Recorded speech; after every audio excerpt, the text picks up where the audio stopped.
Thank you. So, my name is Rein Zobel.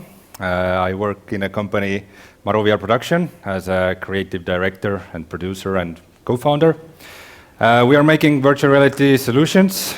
Been doing that for a few years now. We are not making games yet, but we might start doing that in the future.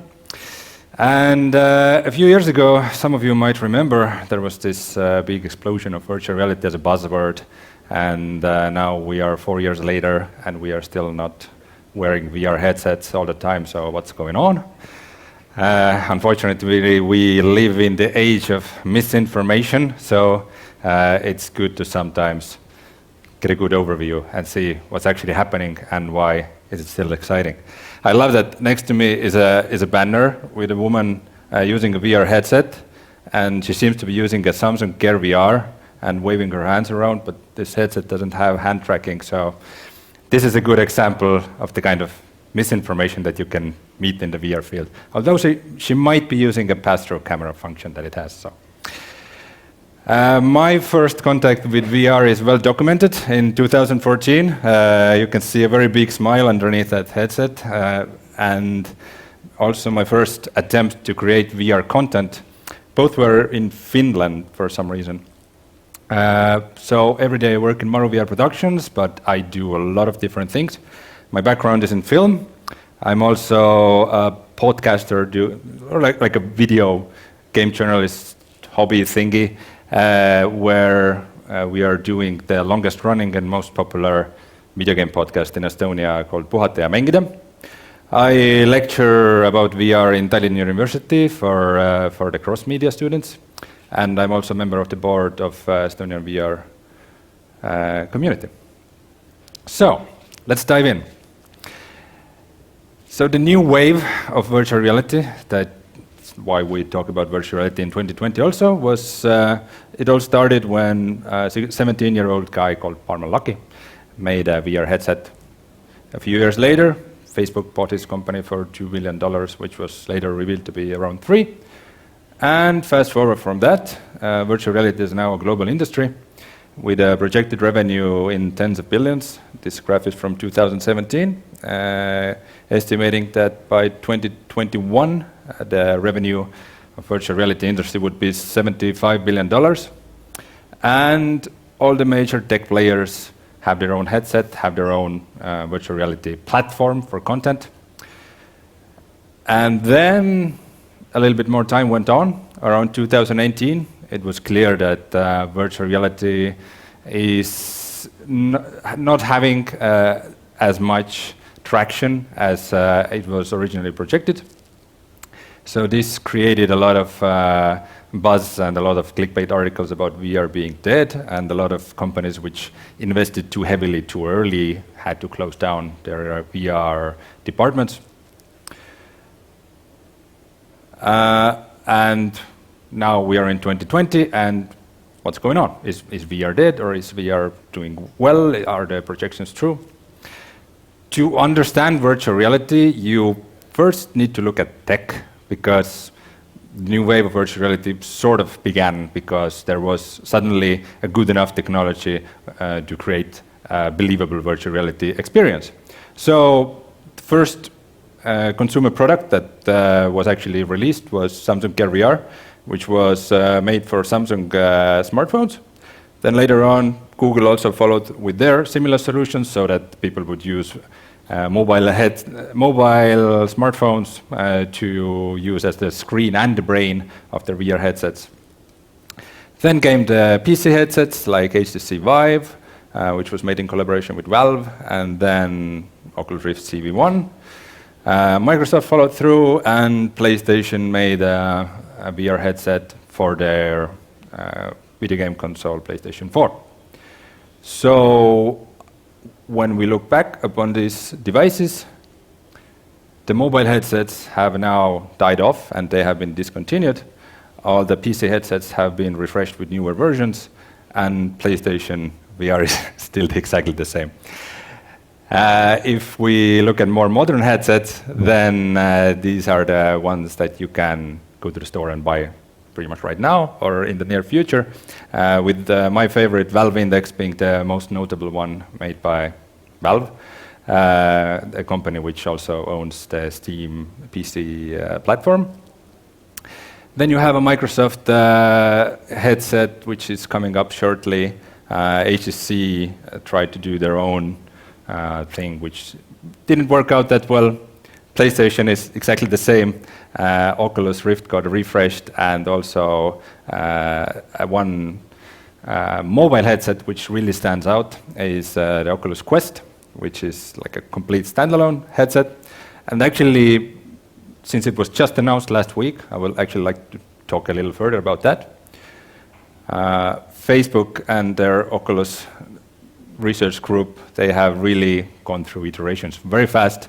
So the original smartphone solution became a standalone system where you don't need an external smartphone, because people very quickly discovered that they don't actually want to put their smartphone into a VR headset, because smartphone is a very personal thing that we require for everyday things, and it's always low on battery, the memory card is always full, so that didn't work out. And their PC headset was replaced by a newer version, and when they released Oculus Quest, which was a standalone headset with a mobile chipset, with onboard tracking, so you can move around in space with just this one device, they consolidated all their efforts into one device. So Oculus Quest 2 was announced last week. It's a standalone headset. It's also you can use it as a PC headset with a USB cable, and it costs $300, and it all just kind of sounds too good to be true, because it's also a lot more powerful than the previous version. The only bad part being that it's Facebook, and you actually need a Facebook account to use it. So, pros and cons. But this is kind of what I want to see as a VR enthusiast. A lot of iterations. You might say that some of the early adopters got burned because they bought a headset and then a year later a new one was announced. But VR is really developing that quickly, and Facebook is doing really great work in that regards, headed by John Carmack. So if I would give you my very, very subjective understanding of what major tech players are doing right now in the field of VR, I would focus on 3 players. First would be Oculus, or well, Facebook, who are very heavily invested. I think they have around 1,000 people working just on VR. The second one would be Valve. They have a very clear strategy that they're not aiming mass adoption, they are aiming at high-end tech enthusiasts. And this is definitely something that's necessary in order for the whole field, and VR gaming especially, but also other kind of high-end content need to evolve. And I think in the best position actually is Sony with their PlayStation VR, because PlayStation 5 is just around the corner, and PlayStation 4 as a VR device just wasn't good enough. The device itself was okay, but it had very poor screen, very poor controllers, and very poor tracking. But the fact that they created a lot of content for it, and they could find a lot of customers, kind of created this very trusting relationship between the developers and players. And this is very important because VR is facing this bit of a chicken and egg problem. Consumers don't want to buy a headset, for gaming at least, when they don't think that there's enough things that they can use this technology for. And developers don't want to create quality content, and they don't want to invest in it because there simply isn't enough consumers. But Sony is one of those companies that really has built the bridge between those things. And I think that when they will release a PlayStation VR 2 for Sony PlayStation 5, then this will be the first taste that we will see of mass adoption in VR. But that's, of course, just my personal opinion. And the black horse, the unknown, entity in this field is Apple, because Apple is very heavily researching AR and VR, but they haven't announced anything in that regard. They are probably more focused on augmented reality than virtual reality, but it might just happen that they have a good product for virtual reality also, and thus they will create a very lucrative virtual reality platform for game developers. Might happen. So what are the actual numbers of VR in 2020? It's amazingly hard to tell. There is very little trustworthy data. Even some very big research sites, when you know anything about VR, you can see from afar that some of their projections and estimations of the market size are just completely off. One thing that seemed trustworthy for me was that the virtual reality market size was 10.32 billion in 2019, and expected to grow at 21.6% year to year. If you compare that data from this very optimistic prognosis from 2017, which predicted 29 billion for 2019, then it's not that far off. It's a few times lower, but it's definitely not bad. And one data source is Steam. They have this hardware survey, which actually tells us how many VR headsets are connected every month. And this has been growing this year rapidly after Half-Life Alyx came out, and also during the quarantine, which kind of overlap. And they have been at almost 2% of their users, which is about 100 million accounts. So you can estimate that about 2 million PC headsets are connected to Steam every month. If we talk about specific technologies, then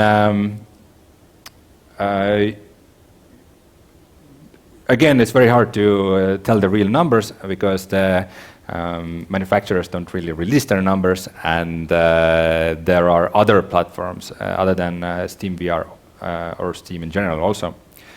But PlayStation VR officially has said, as of December 2019, they have sold more than 5 million devices. And I am guessing, an educated guess, that a whole PC VR market would be about in the same ballpark. So Sony PlayStation VR headset has sold about the same amount of units as the whole PC VR market combined. Over the years, there has been a lot of good content which has come out. I mentioned Half-Life Alyx is definitely the biggest release in VR ever. This year we also will see the a game in the Medal of Honor series, which is a very well-known IP. And this one is commissioned by Oculus.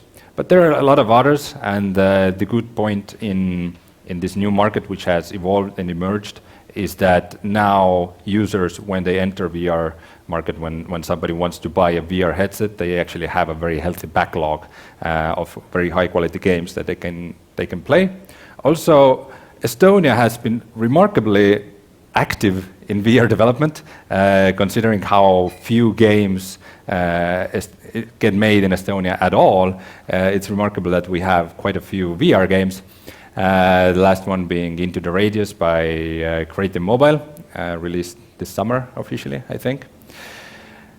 And one of the maybe even a little bit unexpected thing that has happened is that there is this release of video game arcades, which is usually something that people think of as being these cultural things from the 80s and the 90s. But arcades, public spaces with VR entertainments, museums, pubs having some VR headset that you can play with are already pretty normal before the pandemic happened, but right now they of course get hit by the pandemic very hard, which doesn't mean that you can't use a VR headset publicly. It just has to be taken care of properly. And overall, the effects of COVID-19 and the pandemic lockdown have been, to generalize very simply, very positive for home users and negative for public places to use VR. but at the same time, where people were locked into homes, a lot of people were getting interested in VR headsets, or maybe took the leap to actually try it out or buy a headset. But unfortunately, at the same time, there was a huge VR headset shortage because all the manufacturing was closed down also. So VR kind of missed an opportunity there, but maybe it will change. Yeah, who knows? One thing that has grown definitely bigger than was probably originally perceived is the VR in business solutions. There are a lot of different kind of ways that you can use VR for different kind of work, as a collaborative tool, as a visualization tool. This headset that you're seeing on the right corner is from a Finnish startup called Varjo. It's a high-end VR device. It costs around 5,000 euros a piece, I think, that is being used in like design areas. Companies are using it to virtually design aircrafts or cars and stuff like this. And on the left, you actually see a training application for Kentucky Fried Chicken, where the workers can go into this magical world of frying chicken. To give you a little bit more examples, NASA is using VR headsets to train what it's like to work in low gravity situations. NASA actually made their own headset in the 80s, and they have been playing around with different kind of VR technology for years. And I wanted to see I really want to see the look on some tech engineer's face when he goes to a store and finds that, oh, this 500 euro headset that I can buy from a local electronics store is a lot better than this multi-billion custom-made solution that we made. So, but this actually happens, and a lot of these consumer-oriented software and hardware are actually being used in professional environments. And to give you another example, the film Lion King, the remake from last year, was almost entirely shot in virtual reality, which means that VR was used as a collaborative tool, so that the director of photography, the set designer, the animators, they can all work together and collaborate in this virtual world, which was made in Unity game engine, and use actual camera technology with trackers to create these realistic shots and just use it as a communications device to understand what each other are saying and to be more productive and create better results. And this seems like a perfect opportunity to shamelessly promote my own company. Myrov Productions, we made it in 2016, and we are also doing VR projects and custom solutions for real world. And we are using 360 video technologies with some game engine interactivity, but in recent years, this is showreel. You can turn it down. Yeah, it doesn't have to be too loud. In recent years, we have to transfer, not completely, but we have been doing more and more game engine stuff. So for example, we made an experience for the Tallinn TV tower, where the visitors can put on a VR headset and sit on a chair and feel like they're flying around the TV tower, the highest building in Estonia, and see it from these perspectives that that nobody has ever seen it from in real life. So we used 3D modeling, game engine interactivity, photogrammetry, 360 panoramas to create this very, very realistic impression. And this project is from this year called The Son of Kalevipoeg's Journey to Hell, which is for a museum in Käppä. I suggest you try it out because it's not that far from Tartu. And we used motion capture, facial capture, different kind of methods to create this experience, and it has been very well received. And the idea is that it will generate more interest for our national epic in young people, and they are more anxious to read it instead of just seeing as this boring piece of literature that's mandatory in schools. So this is the kind of stuff that we do. And why it's exciting is that we use also a lot of film talent and VR talent, but also a lot of game development talent, so that people who have game development skills are not only contained into working in the video game entertainment industry.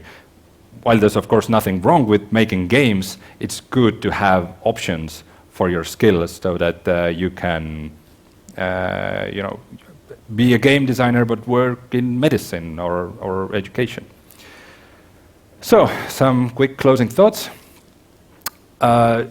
Should you port your game to VR? No, absolutely not. Why would you want to just shut off 98% of the gaming market? You should only create a VR game if that's your goal. It's definitely not some tick box that you can add to your game project and make it somehow more attractive. Good VR is amazing, and bad VR is horrible, and people who have invested into VR are usually very knowledgeable of what works for them and what doesn't. So thinking that you can push a low-effort VR game to the market and people will buy it anyways, it definitely will not happen. And the technology will get better, and thanks to this, virtual reality's value proposition is also getting a lot better, because now we have a bigger backlog, and the technology, when first VR headsets came out in 2016 or 17, they required a high-end computer. Now we have 4 generations of graphics cards that are completely able to render virtual reality, so even a low-end device, a PC, can now play virtual reality content, and also we have 2 major consoles coming out with completely VR-capable technology. And with great power comes great responsibility, meaning that the VR field is new. The best practices have not been written yet. It's all being still made, and I'm really thinking that VR as a medium should be treated respectfully, because a VR experience is much more personal and much more physical than your experience behind the screen would be. So everybody who works in VR should be very mindful of this and really think what kind of experience they want to give to people and what kind of impressions they want to make. So that's it. Thank you.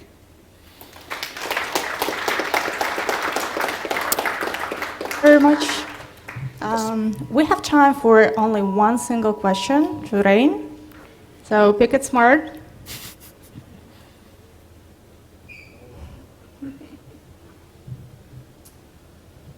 Actually, if no one else, I would pass the mic, but if no one else, then topic like VR and AR or mixed reality, we completely missed one dimension. Why is it so? Is it the vision, or VR can be AR that's completely just rendered with the background? So HoloLens, Magic Leap, why are Maru VR not focusing on them? Yeah, that's a good question. Augmented reality is really, really important. I just couldn't fit all of it into this talk, but outside of gaming, I think AR has huge potential to become the next major computing platforms.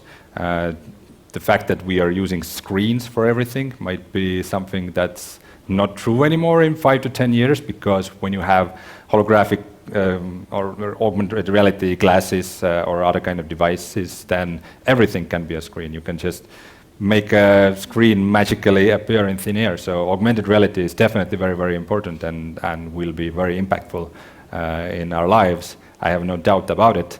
And if the question was how do these two merge, augmented and virtual reality, then I kind of imagine it that at one point you might have some glasses or lenses, and then you just pretty much have a switch that whether you want the background to be transparent or not. So you can kind of I don't want to watch this place anymore where I'm at, so it's kind of like putting on headphones that you just shut off the rest of the world and watch a VR movie or play a VR game. So that's definitely going to merge at one point, but the technology for that is pretty far off. I think